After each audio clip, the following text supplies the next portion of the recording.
Good morning. I'm not telling anybody anything new when I suggest that times are not easy for authors and haven't been for some time. It is estimated that very few authors actually make a minimum living wage.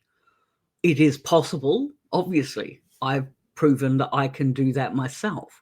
However, if you are a reader who absolutely wants to see your authors keep writing, then here are 4 quick ways you can help them to keep their business going.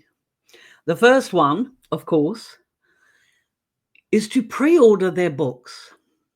If your author has puts their book up on pre-orders, and you might be thinking, oh, I'll get it on the day, or I'll get it the week after, or whatever else. Please think again. Pre-ordering a book is a really important way of helping to boost that particular new release in the algorithm the day it goes live.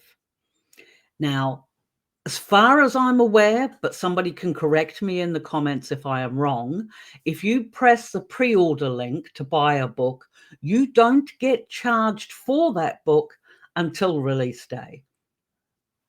So as far as I'm aware, that's how it works on Amazon, at least.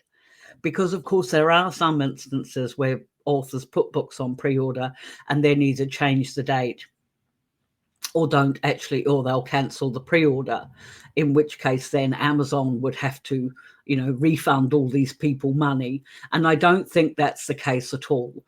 I think when you hit the pre-order button, it's simply they will charge you on release day. So pre-orders, though, are a really effective way of helping that author's book be seen by new readers because of its rise in the rankings in its particular genre on release day. For example, I put a book up just recently. I put my books up. I'm encouraging my readers into my routine. I put my books up for pre-order on the 6th of the month, and I release that same book on the 20th of the month. I only have a 2-week timeline because I put a book out every month. But it is perfectly possible for you to be able to have your pre-order last a lot longer, especially if you're only putting out anything between 1 and 4 books a year. So definitely do that for your authors. Hit that pre-order button because it truly helps. And this leads on, of course, to reviews, which is probably the single biggest thing that you can do that is truly positive for any author. Leaving reviews at your place of purchase absolutely helps, particularly if you have got, like on an Amazon, I'm sure you've seen it on an Amazon sales page, where you have the book that you've gone to have a look at. And then if you scroll down a little bit more, then there's sort of like books there that other readers that have read that will read this, you know what I mean? That sort of thing. Which is actually a really awesome way of subtle marketing. Now, of course, you can't do anything to get onto those lists. You just have to get people to read your books in the first place, and they turn up on those lists. But if you, as a reader, have left a review on your favorite author's book, then when that new reader clicks on it and who doesn't look at reviews? I know I do. I do look at reviews, particularly if I think there might be something in the book I'm not sure I'll like. So I'll scroll down to reviews to have a look and see. I do have some very hard no's about the things I won't read. So I'll go down and have a look at the reviews. And we're not talking about a rating. Ratings definitely help. But if you can leave a review, even if it is something as simple as, I absolutely love this book. Or what is one I remember seeing on my book one time I saw? My husband had to get his own dinner because I was caught up in your book. Something like that. It doesn't have to be in depth and critically scrutinizing every aspect of the book, but leaving a review is truly helpful for any author and can be done wherever it is that you purchased your book in the first place. Another thing I'd like to mention, what does that make it? Is that our point three? Point 3 I would like to mention is join your author's social media pages. Now, authors who I'm talking to, of course, you know that I've talked about having a social media presence, having somewhere that your readers can stay in touch with you and interact with you.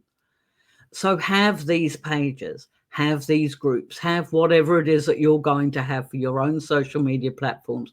But for readers, if you want to help authors, join their social media pages. Not only does it help boost their following, it also allows you to stay updated on how the writer is going with their next books, and it gives you a chance to get excited about it.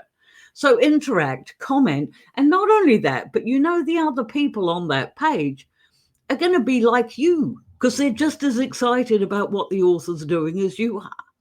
And I do know some really cool friendships can develop in those groups, and some quite interesting discussions happen in mine sometimes. So go ahead and follow your author. And okay, so here's my note for authors. Authors, please make sure you put where your readers can follow you in the back of your books. It's one of the most effective marketing tools you can use. So please do that. And finally, number 4. And I put this one in because I find it important to me personally. If you're a reader who has loved a particular aspect of a particular book, then don't hesitate to say hello.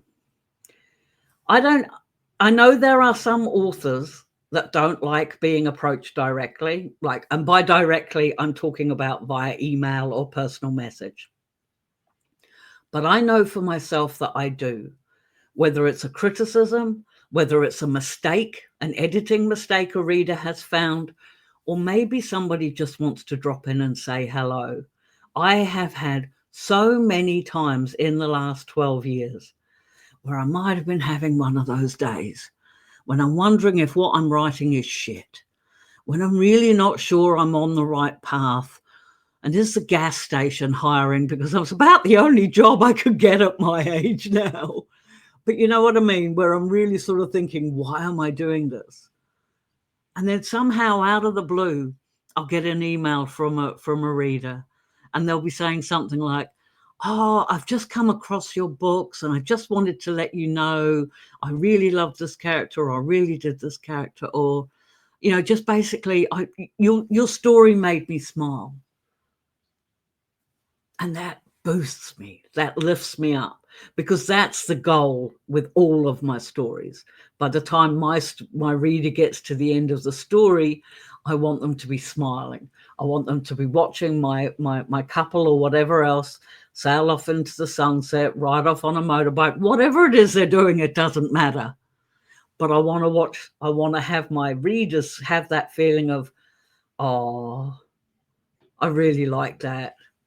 And I want them to be left feeling good. And so when a reader writes to me and lets me know that's happened, that truly boosts my day. And now I'm not guaranteeing that you're going to get a reply from every author. I know there are some authors that just don't interact with readers at all. And to me, I find that incredibly sad. But maybe it's because they're so, high up here, perhaps with hundreds of thousands of readers or everything else, and maybe it just became so overwhelming. But particularly for new authors, indie authors, and things like that, then yeah, definitely drop a quick email, pop into their DMs real quick. You can even put on it, you don't have to respond, I just wanted to let you know. But saying hello to a writer who spends hours and hours and hours and hours on their own, dealing with their worlds and crafting these books, sometimes that hello can make a real difference. So there you go, my friends. What other things can you think of where you can help authors thrive? This video, incidentally, was done as a result of a comment left by one of you. I truly appreciate you. You've been going through some of my old videos and you've been leaving such positive comments on there. And yes, like the isolated author, this isolated YouTuber also really loves it when people leave comments on their videos. But what other ways do you think of that you could help your favorite authors thrive? Drop them in the comments below and let's see if we can perhaps make up a list or something, so that, this little world of indie writing and indie self-publishing, particularly in fiction, can just be so much more beneficial for all of us. And for those of you who don't know, I post long-form content on Mondays and Thursdays. I do answer every comment if you drop one below. I truly appreciate a like and subscribe. I'm still trying to get this channel, getting YouTube to notice this channel exists again. If you have got ideas for video or you've got questions about your own author journey, definitely drop them below. I will either answer them there in the comments or I will make a video about it like I did here. But in the meantime, my friends, if you're an author, keep writing. If you're a reader, keep reading. And let's just hope we can just keep going. Until next week, bye, my friends.